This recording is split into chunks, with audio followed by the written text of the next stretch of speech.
mais um episódio do Mestres do Bem. Eu sou Roberta Baia, apresentadora desse programa, e eu estou muito feliz em ter você aqui assistindo aos nossos episódios aqui no canal da Terceira. E hoje nós temos uma convidada muito especial.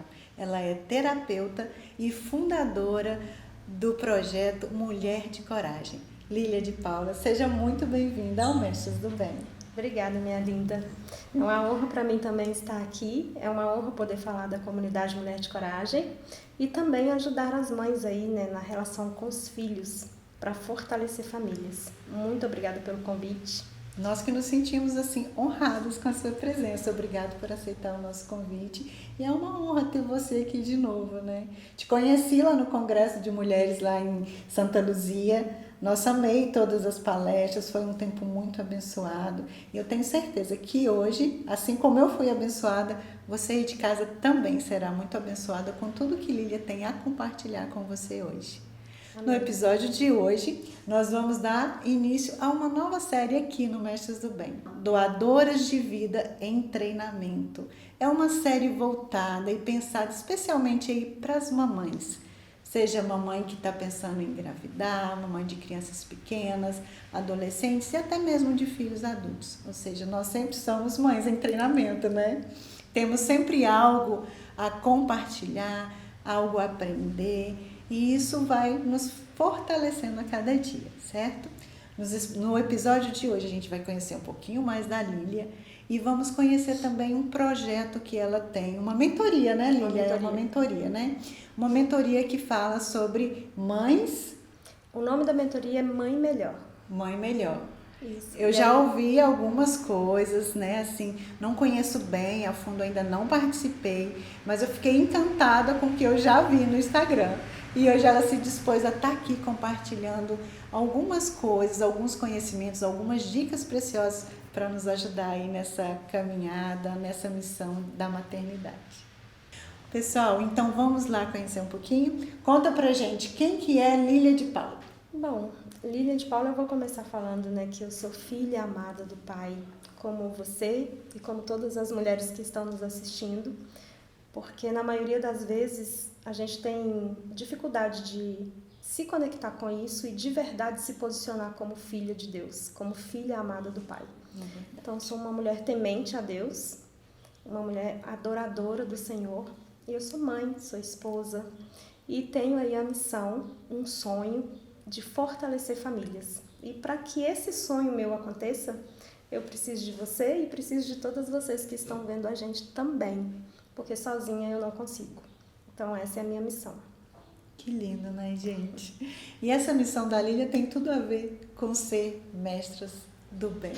Não é isso, Lília? Né? É o que a palavra de Deus fala, né? Que nós, mulheres mais vividas, mais experiência ou mais velhas, a palavra que você quiser escolher aí, né? Tem gente que não gosta do velho, mas pode ser experiente em alguma coisa, porque independente da nossa idade, nós sempre seremos mais velhas que alguém. Sim. Não é verdade? Verdade. E temos experiências a compartilhar. E quando a gente obedece a palavra de Deus, que é compartilhando aquilo que Deus nos dá de vivência, de experiência, a gente tanto aprende quanto abençoa outras pessoas. E esse programa tem esse objetivo, abençoar vocês aí e continuarmos crescendo e multiplicando para o reino de Deus.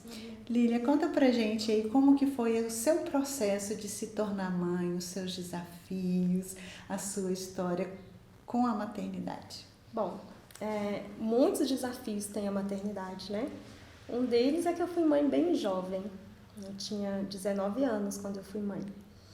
E aí, mãe de primeira viagem, mas eu tive o privilégio, hoje eu vejo assim como um privilégio, de ajudar minha mãe a criar os irmãos mais novos, né? Porque eu sou a mais velha. Quantos irmãos você tem?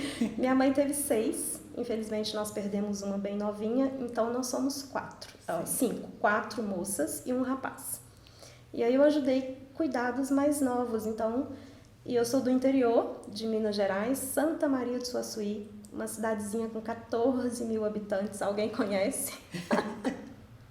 Então, assim, fui criada bem rígida ali, meu pai é militar, né? Então, com 15 anos lá, você tá pronta para casar. Então, primeiro namorado, 15 anos, eu tinha 15 anos, já namorei para casar, casei bem novinha, engravidei com 18 e fui mãe com 19.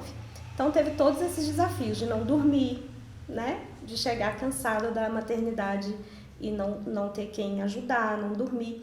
Mas eu penso que o maior desafio mesmo é você formar um ser humano do bem.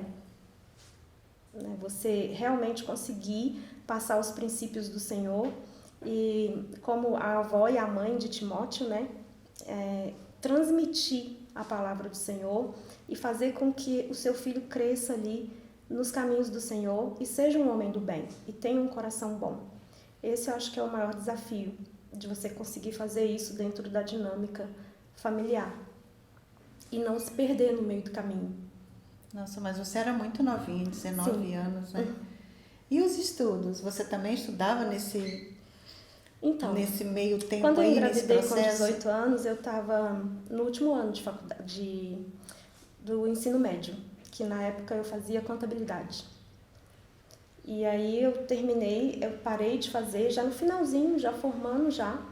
E depois só voltei a estudar. Foi até bom você perguntar isso, acho que vai ajudar muita gente aí que às vezes tem dúvida, né? Porque eu decidi parar e eu só voltei para a faculdade, meu filho tinha 12 anos. Eu quis estar perto dele, quis cuidar dele e eu não quis deixar ele na creche nem com outras pessoas. Você fez essa escolha Sim, de eu abrir fiz mão essa de algumas escolha coisas e trabalhei pra com cuidar coisas dele. que dava para conciliar. Eu fui sacoleira, eu vendi roupa, eu vendi joias, eu fiz artesanato por muitos anos, trabalhei com biscuit, sabe? Aí fiz bolo de casamento, buquê de noiva. Então, foi até o buquê de noiva que eu ensinei no programa da Márcia. Era Sempre Feliz, eu acho, na época, não sei qual nome está hoje. Então, eu fiz essa escolha. Então, eu voltei para a faculdade com 31 anos e me formei com 35. Certo. E depois estudei muito, fiz pós-graduação. Dá tempo, gente. Se a sua mente está falando aí, você está velha demais, não dá tempo mais, é tudo mentira. Dá tempo de fazer o que você quiser fazer ainda. Eu sou uma prova disso. Eu, quando resolvi voltar para a faculdade, o meu pensamento foi esse. Eu até falava para o meu esposo.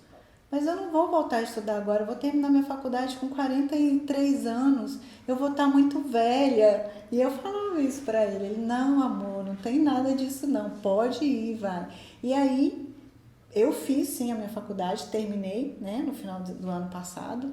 A minha colação de grau ainda vai acontecer em março, mas formei. E agora sou uma pedagoga. Parabéns. E consegui conquistar o meu sonho que eu queria fazer lá atrás. E não deu certo, né? Mas eu creio que tudo tem o seu tempo certo, né? E lá atrás talvez eu não tivesse feito pedagogia, tivesse feito outras coisas e hoje eu estaria frustrada com isso. Né? Mas é isso mesmo, a gente tem um tempo para todas as coisas e abrir mão de fazer em determinado período, a gente colhe frutos de outro momento, né? As nossas escolhas. É muito importante. Lília, qual que foi, assim, nesse seu trajeto, o que te fez querer ajudar outras mulheres? Por exemplo, você tem lá a comunidade Mulher de Coragem, isso, certo? Mulher de Coragem. Como que nasceu essa ideia? Por que Mulher de Coragem? O que é? Conta pra gente, compartilha pra gente. Já vou começar a falar por que Mulher de Coragem, porque senão depois eu esqueço e é muito importante. Porque é preciso coragem para olhar para dentro. É preciso coragem para olhar para as dores, para as feridas, para assumir que eu preciso de ajuda. É preciso coragem, mas eu só consigo sair da dor passando pela dor. Então, é preciso coragem para isso. E, na maioria das vezes, principalmente no nosso meio cristão, né, a gente é ensinado que não precisa fazer terapia, não precisa procurar um profissional para isso, não precisa buscar ajuda, que se você está sentindo alguma dor ou está triste, é porque você está em pecado ou porque você não tem o Espírito Santo de Deus, né? Infelizmente, temos líderes religiosos que colocam essa carga, esse peso na gente. Mas Paulo nos ensina, na palavra de Deus, que quando eu sou fraco, é que eu sou forte. Então, eu preciso assumir que eu preciso de ajuda. Eu preciso me conhecer, eu preciso olhar para dentro e dar de cara com os meus medos, com as minhas dores, com as coisas que me paralisam, que me ferem. E é preciso coragem para isso. Porque é muito mais fácil eu ir levando a vida. Deixa a vida do jeito que tá, deixa do jeito que tá para ver como é que fica. Né? E aí eu vou levando. Então é preciso coragem. E foi o que eu precisei. Porque eu fiquei 3 anos de cama com fibromialgia. E eu sempre fui líder na igreja, fazia parte do louvor, era líder de célula. E sempre fui muito responsável, como eu falei, sou a filha mais velha. A gente estava falando sobre personalidade, eu sou o tipo 1 do Eneagrama. Então, sou aquela que quer fazer tudo certinho, não chega atrasado, não faz nada de errado. Se errar uma questão na prova, já fica doida, por que eu errei, por que eu respondi desse jeito. Então, assim, foi muito desafiador para mim. Ter que ficar na cama ali, sentindo dores e tomando aqueles remédios fortes. E eu ia para a célula meio dopada, tipo, meio grog, né? E aí eu pedia a Deus para me tirar daquilo, para me mostrar um caminho, para me ajudar. E aí, gente, eu quero falar assim, às vezes as pessoas ficam esperando que alguém vai vir salvar a gente, não vai. Né? Jesus já te salvou, né? Ele morreu na cruz por você e por mim. E Ele te deu vida eterna, Ele pagou pelos seus pecados e pelas suas culpas. Mas ninguém vai vir te tirar do sofá. Né? Você precisa agir e você precisa reconhecer que precisa de ajuda. Então, a forma que Deus usou para me ajudar, né, foi através da terapia, do autoconhecimento. E eu decidi sair daquela cama. Então, eu procurei ajuda, fiz terapia, procurei muito essa área de desenvolvimento pessoal e do autoconhecimento para descobrir a raiz do que me fazia ter a fibromialgia. Foi isso que te levou a estudar e se especializar em psicoterapia? Eu sempre amei essa parte da psicologia. A minha primeira graduação foi serviço social, mas eu já tinha dúvida se eu fazia psicologia ou serviço social. E eu já estudava a psicanálise, outras terapias, mas o que me fez atuar e continuar estudando mais foi isso. Porque eu ficava com vergonha de falar que eu era cristã e estava triste, ou estava deprimida, ou estava com dores, ou estava na cama e não fazendo tudo o que eu poderia fazer. Né? Meu filho fala que a definição de sucesso para ele é atingir o seu máximo potencial. E eu não estava atingindo o meu. Né? Então, e a gente como cristã fica envergonhada. A gente fala, poxa, o que Deus está pensando de mim? O que as pessoas vão pensar? O que eu estou fazendo de errado? É a pergunta que sempre vem. O que eu estou fazendo de errado? E às vezes é só uma dor que você tem que curar aqui. Às vezes é só algo que aconteceu na sua infância e você tem que dar um novo significado para isso. Porque as coisas têm um significado que a gente dá, né? Então, tem o Viktor Frankl que fala, né, quando ele ficou no campo de concentração, o que fez ele ficar vivo e escrever aquele livro lindo para a gente, né, Em Busca do Sentido, é isso, é o significado que ele deu para aquilo que ele estava vivendo, o significado que ele deu para a vida. Então, aquilo me incomodou muito. E Deus usou pessoas para me ajudar a sair dali, mas eu tive que levantar e buscar essa ajuda. Lília, quando você decidiu procurar ajuda, você teve esse retorno, essa ajuda de quem? Da igreja, da sua família, de profissionais da área do desenvolvimento, da psicologia? Como que foi isso? De profissionais que eu decidi procurar. Porque na família não é por maldade, né? Eles amam a gente. E também na igreja, também não acredito que seja por maldade. É por falta de conhecimento. A Bíblia diz que o meu povo perece por falta de conhecimento. Porque eles falam, você não tem motivo para isso. Olha, você tem uma vida tão boa. Seu filho está com saúde. Né? Ou falta de fé. Ou é falta de fé. Você tem que orar mais. Ou um pecado, né? A gente às vezes orar. escuta, né? Às vezes a gente não escuta, que às vezes a pessoa não tem coragem de falar. Mas eles pensam, né? Tá com algum pecado, tá com a vida errada. Não fica assim não, você é filha de Deus, né, e tal. Mas levanta daí, levanta dessa cama. Você tem que ter força de vontade. Isso é a pior coisa que você pode falar para alguém que está com depressão, ou que está triste, ou que está com fibromialgia, ou que está angustiado assim. Porque a pessoa quer sair dali, mas ela não sabe como. se existir alguma pessoa que está nesse momento e ela não quer sair, é porque existe um outro problema ali já, não é? Sim, ela não quer estar ali, ela não quer sentir essa dor. Né? Então, às vezes, a dor está tão forte que ela não consegue nem ter vontade de sair dali. E às vezes ela tem vontade, mas ela não consegue, ela não sabe como. Mas, de qualquer forma, ela não queria estar ali. Por isso, infelizmente, tem tantas pessoas que se suicidam. Porque ela não quer se matar, ela quer sair da dor. Ela quer se livrar da dor. Acabe, que aquele sofrimento acabe o quanto antes. Né? O suicídio é um problema eterno, né? E que você está tentando resolver algo que é passageiro, algo instantâneo, algo que você está sentindo agora. Quais os profissionais que você procurou? Eu procurei o terapeuta e eu já tinha feito terapia. Eu amo fazer terapia, gente. Eu sou terapeuta e eu também preciso de ter uma terapia. O Jordan Peterson, que eu amo ler os livros dele, né, que é um psicólogo, ele fala que todo ser humano precisa de alguém do lado de lá, na sua frente, para poder te mostrar até onde você já foi, o que você já conseguiu, falar, olha, você já avançou, olha o que você já fez. Não, olha, você consegue ir mais um pouquinho, para poder te ajudar. Todo ser humano merece esse mimo, todo ser humano merece esse cuidado. Não fomos feitos para andar sozinhos, né? A Bíblia ainda fala, né? Confessai-vos uns aos outros. E se você pode pagar um profissional que entende sobre o seu cérebro, sobre o funcionamento do seu cérebro e das suas emoções, para estar te apoiando, né? Se eu coloco a minha mão aqui, eu não consigo ver todas as linhas. Se eu te mostro assim, você consegue ver e me falar. Então eu preciso de alguém. Eu já fazia, já gostava, mas eu tinha dado uma parada e eu estava com muitas dores. E aí eu voltei a fazer terapia e eu decidi que ia cuidar e achar a raiz para poder parar de tomar aqueles remédios que me deixavam dopada. O remédio não cura, ele é um paliativo. Vai ter alguns momentos na sua vida que você vai precisar de ir no psiquiatra para ter esse remédio. Mas se você ficar só nesse remédio, ele não cura, você só vai se viciar ali e vai ser sempre um paliativo. Então você precisa da ajuda de um terapeuta para poder resolver as questões emocionais que está causando aquilo. Porque a fibromialgia é a pontinha do iceberg.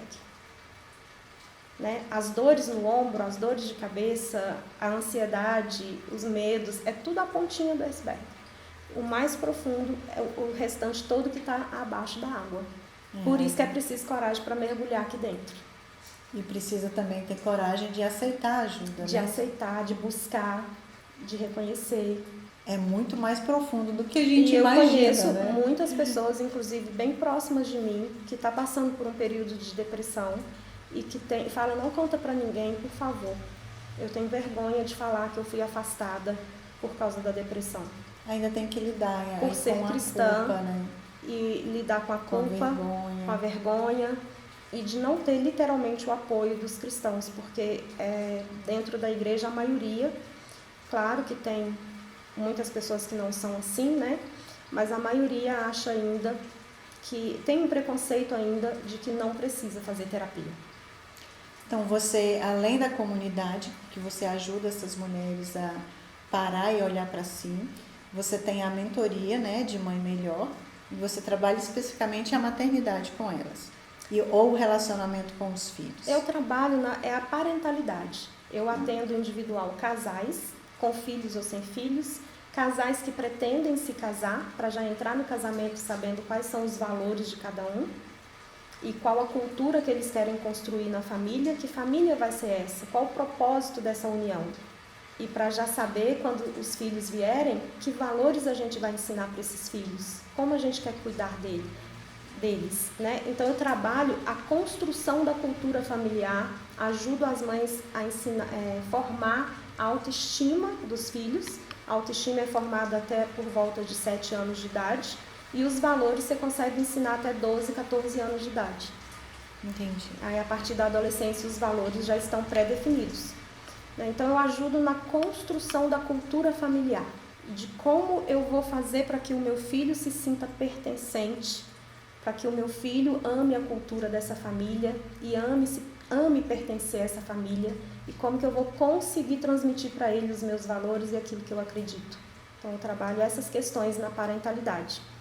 E na comunidade Mulher de Coragem é como se fosse um grupo de terapia. Eu trabalho as dores e as feridas emocionais. Lá a gente tem jornadas sobre medo, sobre necessidade emocional não atendida, sobre perdão, sobre relacionamento, sobre a cura da criança interior. Então a gente cura e ressignifica as dores e as feridas emocionais e para de transferir para os filhos. Porque a gente transfere sem querer, inconscientemente. Entendi. A gente vai repetindo o padrão e transferindo as feridas. Aí não tem fim, né? Não tem fim. Até que você quebre esse padrão em você. E aí você vai deixar um legado na vida do seu filho. Porque eu falo que bens e riquezas a gente deixa para os filhos, para as pessoas. Mas legado eu deixo na vida das pessoas, na vida dos filhos. E aí eu ensino tudo isso nessa construção. E quem é o seu público? Meu público eu atendo homens e mulheres e atendo adolescentes, que eu sou especialista em atender adolescentes também.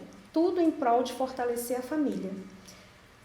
Mas quem mais me procura são as mulheres. Por isso que eu criei a comunidade Mulher de Coragem, mas já até existe o Instagram Homem de Coragem, porque os homens me cobram, né? Então são cristãos, são pessoas cristãs e a maioria mulheres cristãs. Então, seu público é mais cristão, Sim, né? Mas são você cristãos. em algum momento, você já atendeu mulheres ou famílias que não são cristãos? Sim, já atendi. Atendo. Inclusive, estou atendendo nesse momento pessoas que não são cristãs, mas já me procuram sabendo que eu sou cristã e que eu não separo Deus dos meus atendimentos. Nossa, isso é maravilhoso, né? Deus está presente em tudo. E quando a gente enxerga isso e permite que Deus faça parte, que as pessoas vejam que Ele é a nossa base, tudo fica mais leve, né? Até Sim. Os piores problemas para se enfrentar, Sim. Né? Mas deixa eu te fazer uma pergunta aqui, assim, um pouquinho mais profunda, talvez. Você atende a maioria mulheres cristãs, né? Famílias cristãs. E o público menor é não cristão. O que você sente, o que você vê de diferença nesse tratamento, né? Como que as mulheres cristãs reagem a todos esses problemas, como que elas enfrentam essas frustrações, esses desafios da vida mesmo, em relação às pessoas que ainda não conhecem o Evangelho? Eu queria ter uma resposta diferente, mas infelizmente elas vêm com mais culpa. E quando elas vêm é porque o negócio já não tá bom. Porque elas se sentem culpadas de ter que procurar terapia. Ainda no nosso meio tem um tabu muito grande, um preconceito muito grande de achar que os problemas emocionais não precisam de uma ajuda de um profissional. Você procura profissional para emagrecer, você procura profissional para operar seu joelho, você procura profissional para olhar a dor no estômago, os seus olhos. Mas para te falar coisas da emoção e da mente, não procura. E a Bíblia diz, sejam transformados pela renovação da vossa mente. A sua mente comanda tudo, né? É o seu pensamento que gera o sentimento gera as suas ações e as suas ações geram seus resultados. E se você não consegue gerenciar as suas emoções, ela vai te dominar, ela vai te aprisionar. E não tem prisão maior do que você ser escravo das suas emoções. Né? Então, deveria ser o contrário. Nós, cristãos, deveríamos ter isso bem claro. Eu preciso cuidar da minha mente e guardar a minha mente, porque dela procede as fontes de vida. Né? Só que as pessoas não entendem isso, né? Por falta de conhecimento. E a Bíblia diz que por falta de conhecimento o povo de Deus perece. Então, elas vêm muito culpadas e elas vêm falando assim, Lília, é a primeira vez que eu estou tirando a farda. Meu marido é pastor e eu nunca tive coragem de tirar a farda para não envergonhar ele. Mas eu já quis me jogar debaixo de um caminhão. Isso é muito sério. Sim. Lília, não, mas eu sou muito forte. Não, mas eu fico ansiosa, mas eu dou conta, eu passo por cima. E mesmo com isso tudo que eu estou vivendo, eu ainda lidero as mulheres na igreja. Falam como se fosse uma vantagem, mas é um cego guiando outro cego dentro da igreja. Uma mulher doente guiando outra mulher doente. Então, uma mulher infeliz tem uma família infeliz. Uma mulher estressada tem uma família estressada. Uma mulher feliz tem uma família feliz. A mulher sábia edifica o seu lar, levanta o seu lar, constrói o seu lar. E a mulher tem o poder de influenciar. E todas essas coisas refletem na igreja. Sim, porque a igreja é formada de famílias. Então, a igreja é só o reflexo, o retrato de como estão as nossas famílias, inclusive a sociedade. Porque eu escuto muito, inclusive escutei hoje num áudio, uma pessoa falando, esse mundo está virado, esse mundo está invertido, esse mundo está difícil. Mas se o mundo está difícil, se o mundo está invertido, se o mundo está com os valores invertidos, é porque as famílias estão com os valores invertidos. Porque é a família que leva os valores para a sociedade. A família é a célula máter da sociedade. Deus criou primeiro a família para depois formar a sociedade. E aí a família leva os valores para a sociedade. Então as famílias estão com os valores invertidos. E isso é muito sério, porque a igreja é formada dessas mesmas famílias. Então se as famílias estão doentes, a igreja está doente. E a gente vê aí, né, essas mulheres se queixando que estão sobrecarregadas, que tem muitos afazeres. E aí, às vezes, elas estão escondendo atrás da sobrecarga exatamente esses probleminhas aí, né? Uma ansiedade, uma dor não tratada. Aí vai se escondendo, você que é a terapeuta aqui, a gente vai escondendo as nossas dores atrás do trabalho, das muitas tarefas. Mas uma hora a conta chega, não chega? A conta chega. E todo ser humano tem as necessidades emocionais. E quando essas necessidades emocionais não foram atendidas, e isso é lá na infância e na adolescência, eu, adulta, ajo no meu dia a dia com a minha consciência infantil. E aí eu busco inconscientemente suprir essas necessidades emocionais. Quais necessidades são essas, Lília? Necessidade de ser aceito, de ser reconhecido, de ser importante, de ser pertencente. Todo mundo tem a necessidade de pertencer a um grupo, a uma família, a uma igreja, né? De me sentir segura, amada. Então, quando eu não tive isso, não quer dizer que os meus pais não fizeram isso. Quer dizer que talvez eu não senti. Talvez a criança foi muito amada, mas ela não se sentiu amada. Existe a experiência sentida e a experiência vivida. E aí, quando eu estou adulta, eu vivo em prol de preencher essa necessidade emocional. Inconscientemente, algumas pessoas, como você falou, através do trabalho. E quanto mais trabalho, se afunda no trabalho, não tem tempo para nada, nem para respirar. Porque se eu não tenho tempo para nada, eu não tenho tempo de olhar para dentro e de parar para ver o que eu estou sentindo. Uma fuga. Uma fuga. Mas algumas pessoas é nas compras. E aí, quando faz uma compra, dá uma relaxadinha, né? Vem aquele um pouquinho de prazer imediato ali, e eu estouro o cartão de crédito, e aí muitas pessoas até se separam por isso. Outras pessoas é compulsão por sexo, outras pessoas é compulsão por comida. Então, eu fico tentando preencher, suprir as minhas necessidades emocionais que não foram atendidas lá na infância, através dessas coisas. E também no outro. Às vezes, eu sufoco meu marido. Às vezes eu penso assim, nossa, mas ele não me ajuda, mas ele não me apoia, mas ele não faz nada por mim. É a sua criança que não se sentiu apoiada, que não se sentiu valorizada. E aí você cobra do outro. Cobra do marido, cobra do filho. Então a gente vive buscando no outro, nas pessoas e nas coisas, preencher essa necessidade emocional. Mas só eu posso preencher as minhas necessidades emocionais hoje. Se você tem filhos pequenos, é você, mãe e pai, que tem que descobrir qual é a necessidade emocional do seu filho, e isso eu ajudo, tanto na comunidade como no Mãe Melhor, as mães a entenderem isso. Você vai suprir a necessidade emocional do seu filho. E aí, assim, por trás de todo mau comportamento, tem uma necessidade emocional que não foi atendida. Então, olhe bem para o seu filho qual é a necessidade dele que não está sendo atendida. Ele pode não estar se sentindo seguro.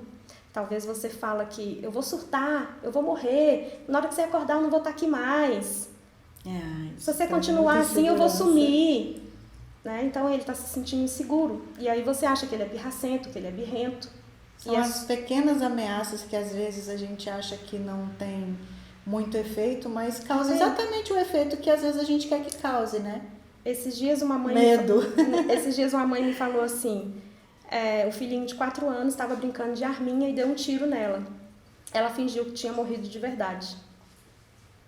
Ele entrou em desespero. Literalmente, ela causou um trauma nele. Agora, quando ele tiver adulto, ele vai ter que resolver isso na terapia.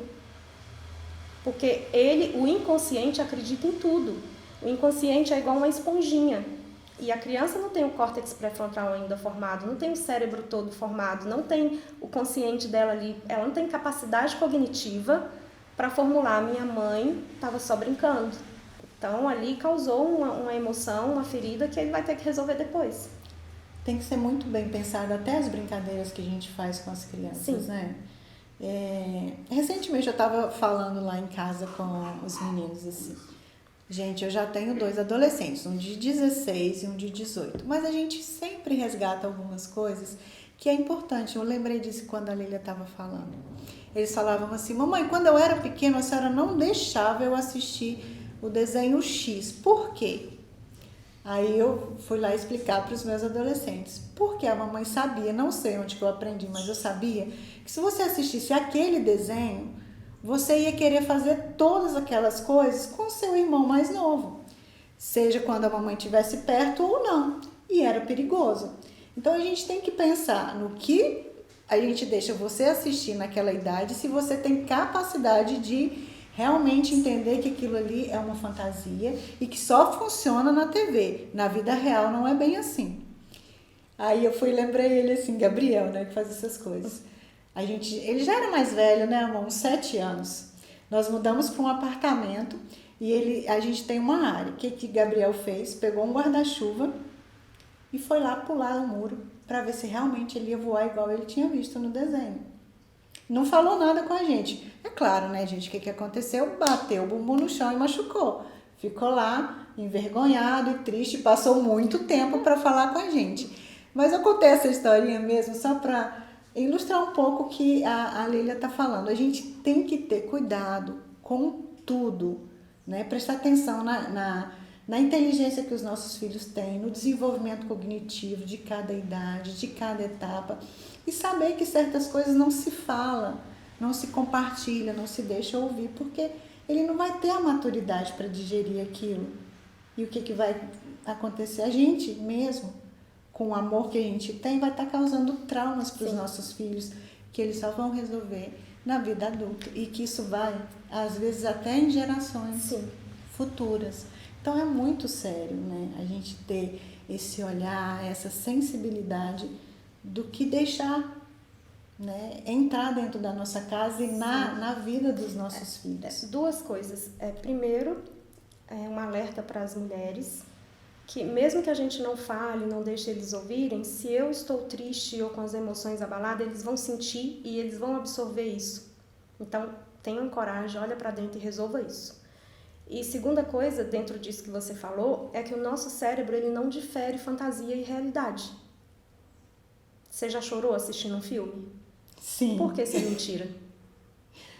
Deus é atemporal e nós somos a imagem e semelhança de Deus. E nosso cérebro é atemporal. Ele não difere presente, passado e futuro. Porque se você agora parar para pensar numa coisa triste do seu passado, sua fisionomia vai mudar na hora e seu olho vai encher de água e você vai chorar. Por quê? Porque para o seu cérebro você está vivendo aquilo. Por isso que você fica deprimida quando você está só no passado. Porque para o seu cérebro você está vivendo e revivendo aquilo. E a gente sente mesmo, né? Sente aquele mesmo. momento. Vem aquele friozinho na barriga, você sente as mesmas emoções. Então, essa emoção que essa mãe gerou nesse filho, fingindo que estava morta, ela vai voltar algumas vezes, vai ter alguns gatilhos. Entende? Então, quando você fica só preocupada com o futuro, mas o que vai acontecer? Eu vou dar conta, eu não vou, e se isso, e se aquilo, e se aquilo? Você fica imaginando, e não é verdade. A maioria do que você imagina não vai acontecer. Mas por que você fica ansiosa, o coração quase sai pela boca, e você acha até que vai morrer e começa a suar frio? Porque para o seu cérebro é verdade. Então, ele não difere fantasia de realidade. Então, se você está pensando naquilo, você está sentindo. Então, o que você pensa gera o que você sente, o que você sente gera a forma como você vai agir e reagir. E é como você age no seu dia a dia vai gerar os seus resultados. Então, isso é muito sério. Ah, é só um filme. Não é só um filme. O cérebro está vendo figuras de terror, o cérebro está vendo figuras, aquilo ali que você colocou para o seu filho ver, o que você mesmo está vendo. E está sendo alimentado ali. E realmente, alimentado e nutrido, né? Alimentado e nutrido. Com coisas boas ou com coisas ruins, né? Até certa idade cabe a nós mamães, papais aí, né? Cuidar daquilo que está entrando na mente dos nossos filhos, na nossa mente também, né? Porque às vezes coisas ruins, à medida que você vai vendo, né? Passam a ser naturais. E na realidade aquilo está te causando mal e está causando mal para sua família e para os seus filhos também. Você falou alguma coisa interessante. O que você vê demais se torna natural. Se você, igual na minha casa, não assisto TV aberta já tem muito tempo. E, inclusive, quem ficou me cobrando no início foi meu filho. Ele era adolescente. Mãe, não estou acreditando que você está vendo TV aberta. Sabe aquela mania? Liga a televisão e vai arrumar a casa. Liga a televisão e vai fazer alguma coisa. Então, a gente parou com isso tem anos. E aquilo que você vê demais torna natural. Você vê só acidente, só coisa ruim, vai ficar natural para você. Por isso que a gente fala que o ambiente modula o seu comportamento. Se eu estou sempre perto de pessoas que têm fé em Deus, que estão buscando o mesmo objetivo, se as minhas amizades, eu vou ser assim também. Eu vou acabar entrando no ritmo. Se eu quero emagrecer e ir para academia e eu convivo com pessoas que só vai para churrasco, gordura, cerveja e etc e tal, vai ficar meio desafiador, né? Então, se eu preciso de um ambiente para fortalecer a minha fé, que a Bíblia diz que a fé vem pelo ouvir e ouvir a palavra de Deus e que a gente deveria estar em comunhão e não deixar de congregar como muitos fazem. Então, se eu preciso desse ambiente para fortalecer a minha fé, eu preciso de um ambiente da academia para manter o corpo do jeito que eu quero, ou saudável, os músculos fortes, né? Eu preciso de uma alimentação saudável para poder me manter saudável também, todos os dias beber água e etc. Eu preciso também estar num ambiente onde as minhas emoções vão estar sendo trabalhadas e a minha mente, e onde vai ser potencializado aquilo que eu já consegui entender e curar e ressignificar. E foi por isso que eu criei a comunidade Mulher de Coragem. É uma anuidade onde se renova todo ano, porque é um ambiente para você cuidar da mente e das emoções. Algumas igrejas, por exemplo, na presbiteriana tem SAF, outras têm Ministério de Mulheres, outras têm pequenas células ou pequenos grupos que trabalham com mulheres. Que conselhos ou dicas você daria para essas pessoas que são líderes para estar tendo esse olhar mais sensível para a mulher? Você só consegue levar o outro até onde você já foi. Então, se você tem coisas para resolver e está guiando outra pessoa, você não vai levar essa pessoa muito longe. E provavelmente você vai influenciar e daqui a pouco ela também vai estar com essas dores. Ou com coisas parecidas. Né? Porque cada um tem a sua história. Mas você não consegue levar o outro onde você não foi. Então, o meu conselho é que você olhe para dentro, tenha coragem, procure um bom profissional que você confie, que tem os mesmos valores que você e que você cure essas feridas, cure, ressignifique essas dores para que você consiga levar essas mulheres mais avante, porque elas só vão chegar até onde você chegou. Então, mulheres, estamos chegando aqui no final desse episódio. A gente tinha todo um roteiro montado, mas é tão bom, né? Quando as coisas vão andando, vai ficando bacana e a gente vai aprendendo, porque esse é um momento de aprendizado, né? Você viu aí quantas coisas e quantas dicas a gente falou, quantas coisas nós compartilhamos que às vezes você está vivendo aí. E qual que é o legal disso? É entender que você não está sozinha, assim como eu, como a Lília, como outras mulheres também, a gente já passou por coisas que pode compartilhar com vocês. E é tão bom a gente ter, né, essa comunidade de mulheres unidas para crescer, para aprender. Então, como a Lília falou, a gente só pode dar aquilo que a gente recebeu. Nós recebemos uma coisa muito preciosa, que é Jesus, né? Esse amor maravilhoso dele. E tem algumas coisas, algumas frustrações, alguns obstáculos que às vezes nos impede de compartilhar esse amor maravilhoso. Então vamos pegar essas dicas, vamos nos cuidar, vamos parar e ter coragem realmente de olhar para nós e olhar com os olhos de Deus, com amor, com compaixão, e procurar umas às outras, procurar profissionais realmente que possam nos ajudar a caminhar, a florescer, como é o desejo de Cristo para cada uma de nós, né? De sermos aí mulheres de coragem, mulheres de força, mestras do bem, mas mulheres que vivem realmente a palavra de Deus, que vive a beleza do Evangelho e que compartilha isso com outras mulheres. Lília, nós vamos parar por aqui. No próximo episódio, nós vamos fazer o momento que a gente começou agora no Instagram, que é Você Pergunta, e o Mestres do Bem responde no próximo programa. Aí, para não ficar muito longo, a gente responde no próximo para as mamães que estão aí aguardando a resposta das perguntas dela. Tudo bem? Tudo bem. Então, pessoal, até o próximo episódio. Esperamos vocês lá.